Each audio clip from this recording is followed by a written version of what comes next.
Assalamualaikum warahmatullahi wabarakatuh. Salam sejahtera untuk kita semua. Om Swastiastu, Namo Buddhaya. Salam kebajikan, Rahayu. Salam Pancasila, merdeka. Saudara-saudara sekalian, seluruh rakyat Indonesia yang saya cintai dan banggakan dimanapun kalian berada. Puji syukur kehadirat Allah Subhanahu wa Ta'ala atas rahmat dan karunia-Nya yang diberikan kepada kita semua.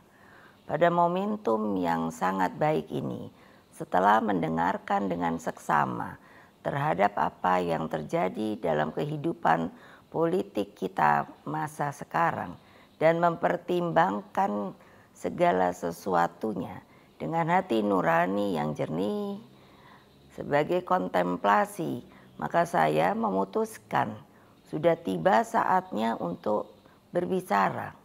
Berbicara dengan nurani, berbicara dengan tuntunan akal sehat, dan berbicara dengan kebenaran yang hakiki. Dengan melihat persoalan yang kita hadapi akhir-akhir ini, maka izinkan saya berbicara di sini sebagai anak bangsa yang ikut berjuang bagi tegaknya demokrasi Indonesia, juga berbicara sebagai Presiden kelima Republik Indonesia dan sebagai Ketua Umum Partai Demokrasi Indonesia Perjuangan. Saudara-saudara sekalian, keputusan Majelis Kehormatan Mahkamah Konstitusi telah memberikan cahaya terang di tengah kegelapan demokrasi.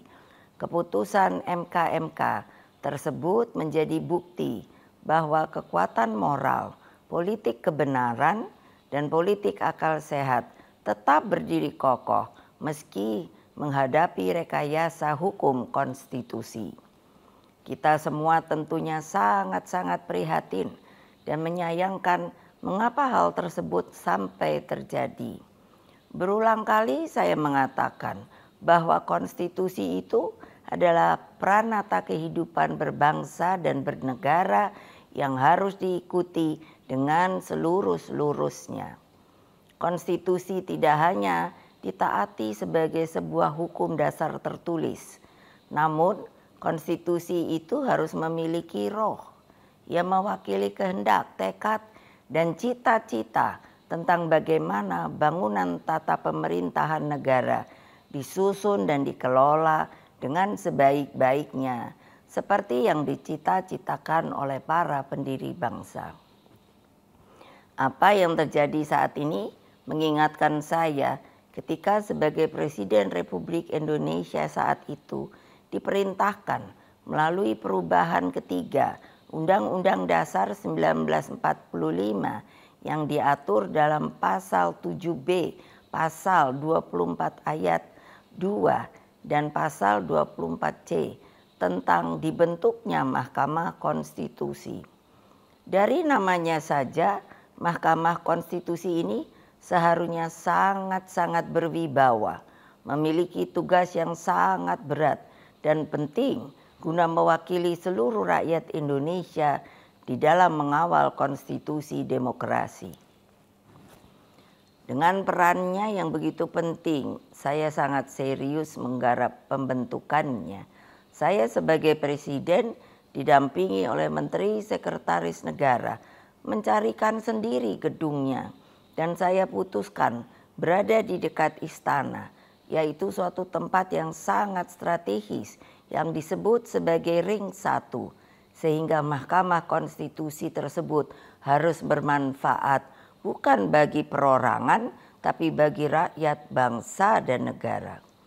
Saya ingat waktu itu, Ketua MK yang pertama adalah Pak Jimli Asidiki, dan saya sangat berterima kasih atas segala konsistensinya selama ini. Saudara-saudara sekalian, seluruh rakyat Indonesia yang saya cintai dan banggakan, dengan seluruh suasana kebatinan terkait pembentukan MK ini, apa yang menjadi kehendak rakyat melalui reformasi adalah suatu perlawanan terhadap watak dan kultur pemerintahan yang pada waktu itu memang sangat otoriter. Dalam kultur otoriter dan sangat sentralistik ini lahirlah nepotisme, kolusi, dan korupsi. Praktek kekuasaan yang seperti inilah yang mendorong lahirnya reformasi. Semangat reformasi yang berkobar-kobar itu menggerakkan rakyat hingga masuklah zaman demokrasi.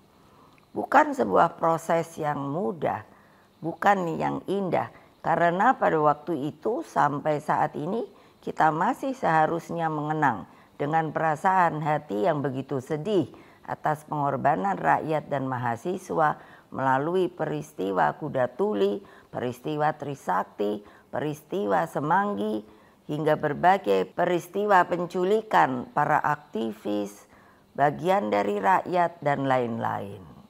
Mereka banyak saksi-saksi hidup yang sampai hari ini berdiam diri. Semua menjadi wajah gelap demokrasi.